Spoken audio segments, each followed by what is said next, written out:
Elsa Soares, diva de la chanson brésilienne, de retour sur scène à 81 ans, la mythique chanteuse brésilienne Elsa Soares, qui lance mardi à Rio de Janeiro la tournée de son nouveau disque, Deus é Mulher, Dieu est une femme, se sent plus jeune que jamais. Je vais te dire un truc, mon âge n'a rien à voir avec mon énergie, explique-t-elle dans un entretien à l'AFP, de sa voix rauque caractéristique. Après avoir subi plusieurs opérations du dos, la diva noire de la chanson brésilienne ne chante plus qu'assise, mais déborde toujours d'enthousiasme. Je vis actuellement une très bonne période de ma carrière, un moment extraordinaire. Je ne sais pas si c'est le meilleur moment.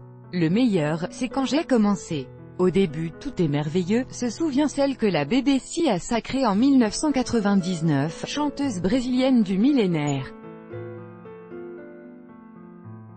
Avec son emploi du temps surchargé, elle a à peine le temps de s'occuper d'elle-même. Des amourettes, en ce moment, je sors avec Elsa Soares, quelle femme incroyable, je vais la demander en mariage, plaisante-t-elle, lors de l'entretien téléphonique.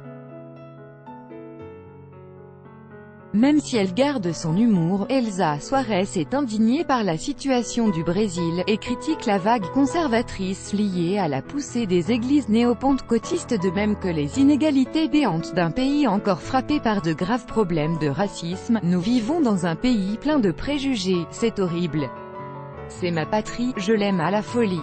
Mais nous n'avons pratiquement pas de droits. Les pauvres, les noirs, les femmes, où sont leurs droits, s'insurge-t-elle. Après avoir subi plusieurs opérations du dos, Elsa Soares ne chante plus qu'assise. Copyright AFP, Kenna Bettencourt née noire, pauvre et femme, la chanteuse sait de quoi elle parle, comme elle le dit dans les premiers vers de la chanson « Oh que ce cas-là, ce qui se tait » qui évoque les minorités étouffées. Comme j'ai toujours été très audacieuse, je vais de l'avant, je crois que c'est ma plus grande victoire. Je ne peux pas rester les bras croisés, ça ne va pas fort en ce moment. Continue à aller de l'avant. C'est ce que je fais tout le temps, affirme-t-elle. Le disque, Deus é Mulher, sort après le succès retentissant de A Mulher do Fim do Mundo, la femme de la fin du monde, de 2015 qui avait remporté le Grammy Latino du meilleur album de chanson brésilienne, Mon nom est maintenant. Dans son nouvel opus, Elsa Soares aborde encore des thèmes politiques, notamment liés à la condition féminine. Je vois les femmes plus ouvertes, avec la capacité de parler plus, d'exiger plus de droits.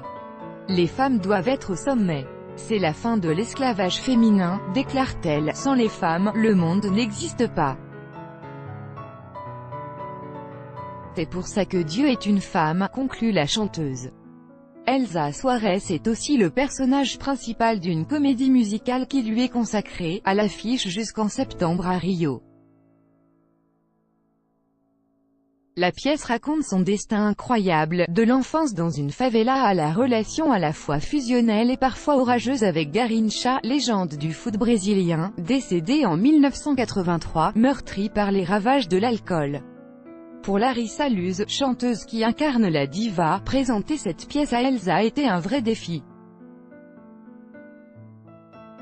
La chanteuse brésilienne Elsa Soares à New York, le 19 mai 2017. Copyright AFP, Kenna Bettencourt. J'ai senti le poids de la responsabilité, je voulais qu'elle se sente pleinement représentée. Le plus dur, c'était d'aborder les thèmes les plus délicats, comme la mort d'un enfant. 4 des 7 enfants d'Elsa Soares sont décédés. Mais je me suis sentie accueillie, je sentais qu'elle était avec moi, raconte la chanteuse de 31 ans. Même si son passé est à l'affiche, Elsa Soares préfère vivre au présent, sans trop de soucier de l'avenir. Je préfère ne pas faire de plan sur la comète. Si quelque chose arrive, c'est comme ça, je dis toujours, my name is now, mon nom est maintenant, hier, c'est déjà passé, demain, je ne sais pas, donc mon nom, c'est maintenant. Tout droit de reproduction et de représentation réservé. Copyright 2018, Agence France Presse.